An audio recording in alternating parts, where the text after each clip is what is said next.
One dark night, the Iron Man stood on a cliff. Nobody knew him or knew where he lived. He was taller than a house and his head was as big as a bedroom. He didn't speak. He waited and he looked at the sea.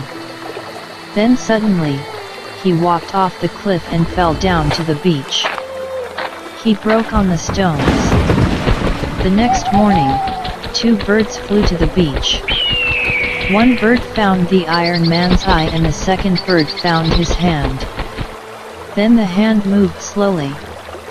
It picked up the eye, and then put the head, the arms, the legs and the body together. The Iron Man stood up again. Then he walked into the sea. One evening, a farmer's son called Hogarth was fishing in a river near the sea. He looked up and saw the Iron Man. The Iron Man was climbing the cliff. The boy ran home very fast and told his parents. Hogarth's father got into his car and went to find help. When he was in the car, he saw some very unusual things, half a tractor, half a van and a quarter of a plow in the road. Was something eating them? He started to drive home, but suddenly he saw the Iron Man. A very big hand tried to pick up the car, but Hogarth's father drove away as fast as he could. The next day, all the farmers were talking and shouting. What was destroying their tractors, cars, and vans? The Iron Man was eating them. They went to the cliff, but the Iron Man wasn't there. He was in the sea again. The farmers were angry. They wanted to make a trap for the Iron Man. They made a big, deep hole and covered it with tree branches and soil. They put an old van next to the hole and waited for the Iron Man.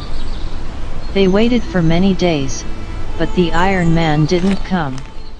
Hogarth wanted to catch a fox in the same trap. While he was waiting, he heard the Iron Man walking down the hill. The Iron Man was eating a metal fence and he was walking fast. Hogarth had an idea. He picked up a metal nail and a knife, and he made a sound with them. Clink, clink, clink. The Iron Man heard the sound and he turned towards the boy. Hogarth was frightened, but he started walking towards the trap and the Iron Man followed him. When they got to the trap, the Iron Man fell into the hole. Hogarth looked at the Iron Man in the deep, dark hole. Then he ran home shouting, "The Iron Man's in the trap." When the farmers saw the Iron Man in the trap, they laughed. The Iron Man couldn't climb out. His eyes looked like red lamps in the hole. The farmers drove their tractors to the hole and they filled it with soil and made a hill. They couldn't see the Iron Man now, so the farmers were very happy, but Hogarth was sorry. A year later, a family was eating lunch on the hill that covered the Iron Man. While they were eating their sandwiches, they saw a big iron hand come out of the ground. "Run to the car," shouted the father. The Iron Man came up out of the ground and he was very hungry. He ate 3 new tractors, 2 cars, and a plow. The farmers were frightened, but Hogarth had an idea. He visited the Iron Man and stood in front of him. "Mr. Iron Man," shouted Hogarth, "we've got a lot of iron for you. You can have it all, but please stop eating the cars and tractors." The Iron Man stopped and turned to the boy. "We're sorry," said Hogarth. Hogarth and the farmers drove down the hill and the Iron Man followed them. Then they came to a place full of old bikes, cookers, fridges, cars, and vans. It was a scrap metal yard. "There," said Hogarth. "Eat all you can." The Iron Man was very happy. He sat down and he ate and he ate. Star. It was red and it grew bigger and bigger until it was as big as the moon. Then one night, an unusual animal flew down to earth. It had 2 large wings and a long tail.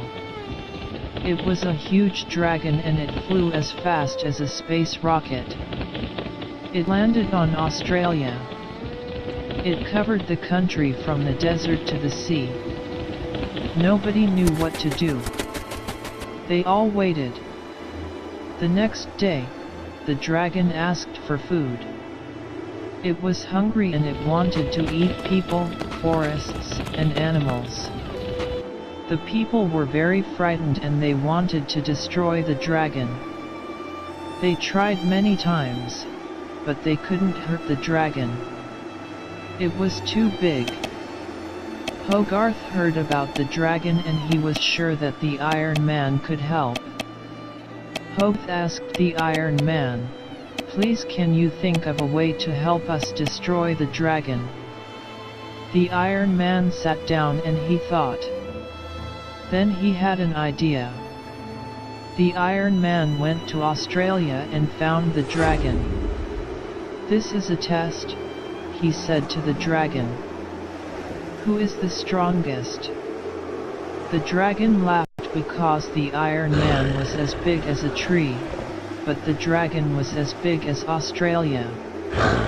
The Iron Man wasn't worried.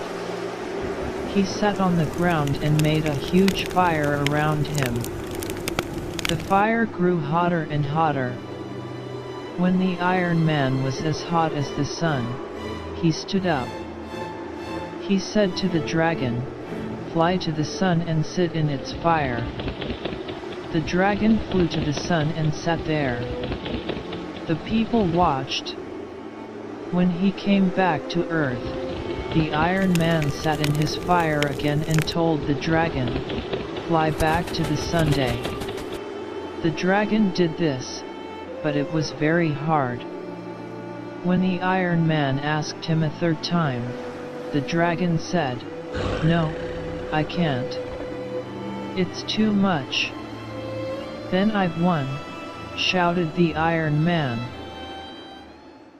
Said the dragon, "I'll do what you want now, but I won't go back to the Sunday." The Iron Man asked the dragon, "Why did you want to frighten the people?" The dragon looked at the ground. "I don't know why," he said. "I'm sorry." Then the Iron Man asked him, "What can you do to show that you are sorry?" "I can sing," said the dragon. "Good. You can sing for us," said the Iron Man. "It will make the people happy." "I will," said the dragon. So every night after that day, the dragon flew around the earth and sang. The people looked up and watched the dragon, but they weren't frightened. They liked the song. From that day, the earth became a happy place. Now the Iron Man was a hero and all the people liked him. He went back to his scrap metal yard and people sent him old cars, fridges, and nails to eat. While he was eating, he listened to the dragon's song. Now that the people understood the Iron Man and the dragon, they were kind to them, and the Iron Man and the dragon were kind to the people.